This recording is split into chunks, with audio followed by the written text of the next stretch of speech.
welcome to our Friday edition of News Geelong. Newly elected Geelong Football Club President Colin Carter was guest speaker at this week's Geelong Business Network breakfast, outlining his vision for the club. International Women's Day was recognised in many different and community ways this week as it marked its 100th anniversary. And later in the program, the Flying Hawk Nathan Curry and our own very sparkling Lani Salathiel will update us with sport and weather. Colin Carter's involvement with football started in 1985 when his report for the then VFL Commission proposed a national competition, the draft and salary cap strategies that would keep all AFL clubs competitive. This man of vision is now the president of the Geelong Football Club, as Meryl Friend reports. We're here at the Business Network breakfast at Barwon Edge. We were able to catch up with the new president of the Geelong Cats, Colin Carter, and also the CEO of G-Force, Sue DiGilio. Well, my hopes are obviously that we have a very good year, and we're pretty confident we will. We've got a very good organisation in place, and although I suppose from the outside things might have looked a bit rocky at some stages there, things are very good there in the club, very good spirit.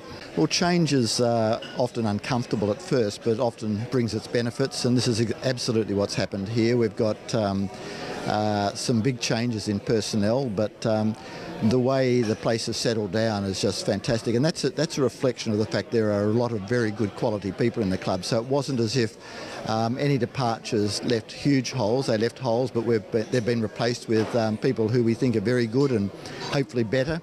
So every club thinks they're going to win the premiership in March, and so we temper our enthusiasm with that reality, but we're confident we're going to have a very good year and we'll surprise a few people. One of the things that I've realised as I've dug through some numbers is that we can reasonably claim to have been the most successful team over the last 20 years on any large number of measures, and so our aspiration is that in 10 years' time, again, we'll look back on this decade and say we've been the best performed team, we've won more games than anybody else, played in more finals, which has been our record over the last 20 years, and so in 10 years' time we want to be able to say the same thing again, and so our football department and our staff are very much charged with the responsibility of not just short-terming the club to make sure that 2011 is a good year, but rather that we position ourselves for a good 2015, and that's one of the reasons we have Chris Scott. He understands that, and that's exactly what drives him. And involving the ground itself, Skilled Stadium, there's more talk about that being enhanced as well? Yes, we're very close to getting all of the deals stitched up to replace the stands at the non-city end of the ground to make sure we've got that correct, and that will be a big enhancement to the ground. The plans to change the other end, the city end of the ground, have had to be put on slow because of the general financial situation that the community and governments find themselves in, but we're very committed to continuing to improve the ground so that it's a great experience for people when they come to the games. And with that expansion of the ground, there'll be other people being able to utilise that facility, and then that will mean the players might need to find some other training facility. Yeah, one of the paradoxes of life is the better we make the stadium, the more the landlord quite reasonably has to use it for other purposes, and we've heard talk about cricket, which we'd be supportive of, other uses, and one of the consequences of that is that there'll be times during the year when our players can't use the facilities for training, and so we need to find another facility in the area which our players can use, and we're in very late stages of negotiation to do that, which will lead to what we call an alternative training facility, which will be a great asset for the club. We wanted to do two things. We wanted to talk about Target 100, which is a program that we're launching in relation to providing young people with the opportunity to undertake employment, which will be ultimately enabling them to take control of their lives. And as you said in your speech this morning, there's a lot of correlation between the Geelong Football Club and the values of G-Force. And that's one of the reasons why we really wanted to sponsor this breakfast, because Maxims had already looked and spoken to Brian Cook particularly about this. And of course, what we're trying to do, which is to build teams, build skills, look at recruitment, are all very, very close. Plus the two organisations are very closely aligned in terms of what we're trying to do, particularly for young people.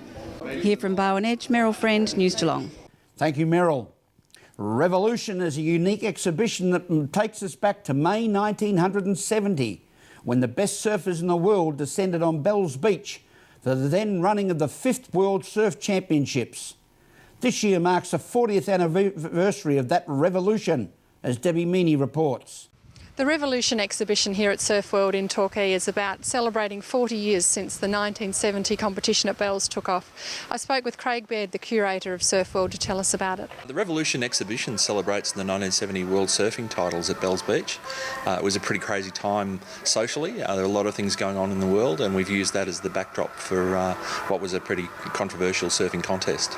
And it's also a bit about the Bell family and their past. Our upcoming exhibition has got a lot of information about Bells Beach, and the Bell family will be part of that, as well as the geological history, the Indigenous history, and the fabulous 50-year history of the event itself. And the question is surfing sport or art? That's displayed here. Yeah, it's an ongoing sort of sub-theme, if you like, in surfing of is surfing sport or art? Plainly, with professional surfing, surfing is a sport and it's portrayed as a sport, but for millions of people it's just a way of having a bit of fun on the weekends as well.